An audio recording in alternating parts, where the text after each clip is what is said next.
Question है time period of an earth satellite in circular orbit is independent of. Time period of earth satellite पूछा है, तो time period जो होगा अगर कोई भी सैटेलाइट अर्थ के चारों तरफ सर्कुलर ऑर्बिट में घूम रहा है, तो उस केस में ये पूछा, मान लो कि ऑर्बिटल रेडियस स्मॉल आर के बराबर है, तो इसका टाइम पीरियड पूछा है। तो टाइम पीरियड क्या हो जाएगा, 2 पाई आर बाय में वी के बराबर, वी ऑर्बिटल वेलोसिटी होगी यहाँ पे, तो t इक्वल टू हो जाएगा 2 पाई आर डिवाइड बाय में under root g m by में आर।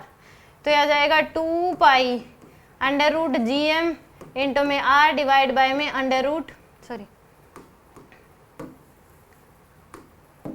तो 2 पाई बाय में under root g m into में आर इंटू में रूट आर। तो यह आ जाएगा 2 पाई आर की पावर 3/2 बाय में अंडर रूट जी एम। यह आ जाएगी आपके पास टाइम पीरियड की वैल्यू। तो यानी कि इसने बोला मास ऑफ द सैटेलाइट, तो मास ऑफ सैटेलाइट पे डिपेंड नहीं करता, ये मास ऑफ अर्थ होता है यहाँ पे। ये क्या होता है, मास ऑफ द अर्थ। तो ये मास ऑफ द सैटेलाइट पे डिपेंड, इंडिपेंडेंट ऑफ, तो ये बात सही है, इंडिपेंडेंट डिपेंड ही नहीं करता मास ऑफ द सैटेलाइट पे। रेडियस ऑफ इट्स ऑर्बिट इस पे डिपेंड करता है। Both mass and radius of the orbit, both mass and radius नहीं, मास पे नहीं करता बट रेडियस पे जरूर करता है।